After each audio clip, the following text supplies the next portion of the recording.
That was a more proper rivalry game performance, and we will never be a program that celebrates moral victories, and it was important to me to be in here to listen to our players. You know, we kind of got thrown the softball.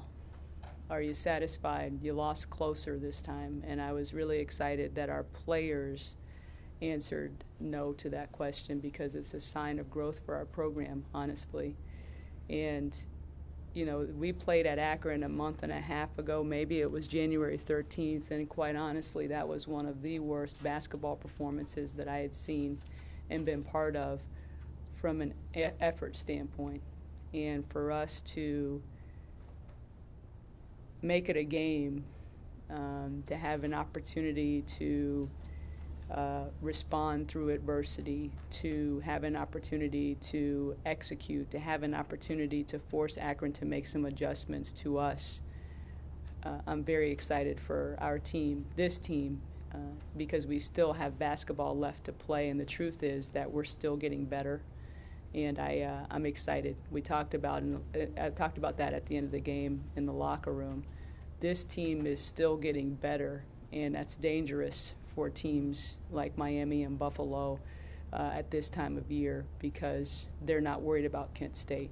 And that's not a threat. It's just an observation. And I'm just really excited to get back to the gym with this team on Monday to get ready for a big road week, because that team that you saw today play in the Kent State uniform is the team that we've been waiting on and working for. What do you think it was in that first matchup then? Because being a rivalry matchup, you would Sure. think that just automatically gets everybody. Well, Stephanie, I think that the first matchup, we were still yet very unsure of who we were. We had just come away from a Bowling Green performance that was very lackluster. And we really didn't go into that game at Akron as a team with the same mentality. I agree with our players. The difference was our mentality. Have we gotten better skill-wise? Yes. But mentally, we were a very different group of women today. I think this is the best game of the season as a group. One of. Not necessarily like score, but just in terms of the effort. One of. And there are a couple of indicators. Number one, we out-rebounded Akron. That's huge for us. That's been a major, major challenge for us all year long. And to keep them to only 6 offensive rebounds, which then ultimately limited the number of easy baskets they got, that helped us stay alive in the game. Secondly, if you just turned off my voice, which was, I got tired of hearing it myself, if you just turned me off and turned our coaches off, you heard our players chatting continually.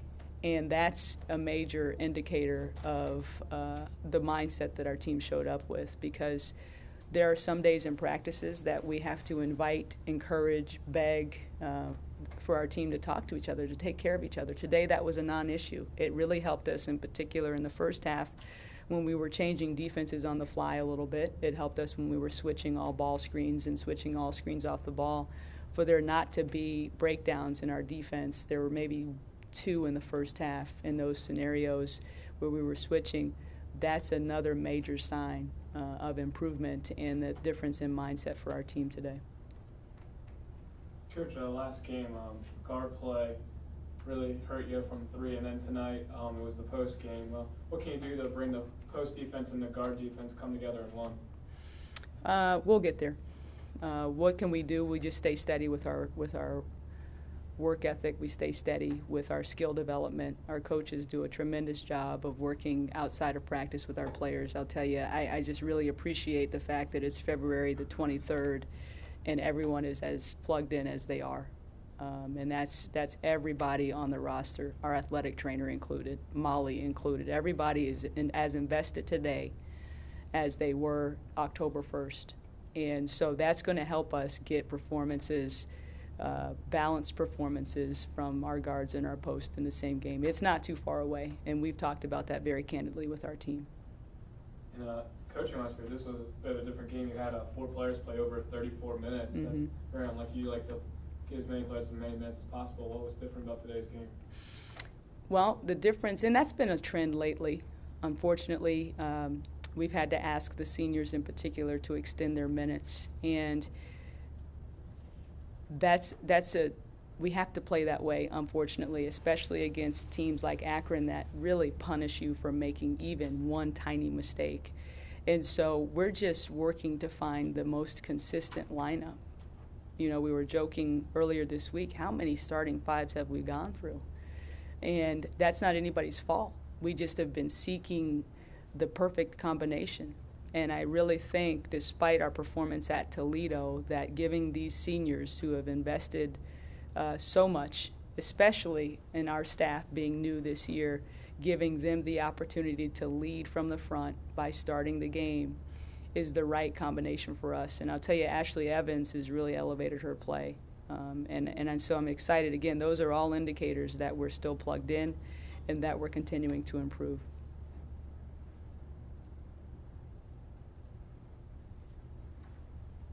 Any other questions? You have Miami on Thursday. Can you just a little early game plan for that? I haven't thought about Miami. Honestly, the way that we do our scouting is our assistant coaches each take care of an opponent, they rotate, and then I'm just focused on the very next one. So I've been focused solely on Akron, and that's the start of my day tomorrow. Tonight, get through this game film, figure out where we had breakdowns, and then think about needing to tweak anything, and then rewatch our initial Miami game. I'll tell you, I thought we played Miami tough here.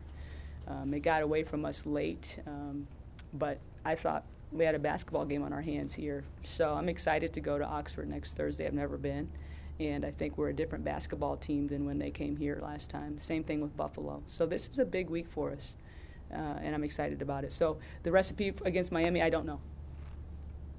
You talked about these seniors and having these starting roles now, and do you feel like that's how it's going to be moving forward? I mean, assuming something doesn't happen to force your hand, would you like to be able to, because that does seem to be working, would you like to be able to finish the season that way? I don't know. I think that this program is going to always reward the players that earn it in practice. And the seniors have done that. And I really think that helps our team confidence to have the most experienced players out there. What we need to work on as we finish the season is having our bench come in and be ready. Jamie Hutchison was good today. She was very good today off the bench, but I don't know that anybody else came in and really impacted the game besides Jamie off the bench. So ideally, Stephanie, I want to stay with our seniors because they've earned it, because I think they give us the best chance to be successful, but we're going to continue to lean on our underclass people to help carry the load, because 34 minutes, 36 minutes, 39 minutes, that's really not going to help us be successful playing the style of basketball that we do well. That's where I was going with it. Yep. That is a tough. It's tough, but I'll tell you, Diamond was gassed, and when you think about it, Diamond, this is her third game back after a month and a half or so off. So Diamond was a warrior out there. Tamsin certainly at 39 minutes was tough. I thought Tricia, so they're not unwilling, which again is another indicator that this team has still got more basketball and improvement yet. Anything else? Thank you guys for covering our team. Really appreciate it.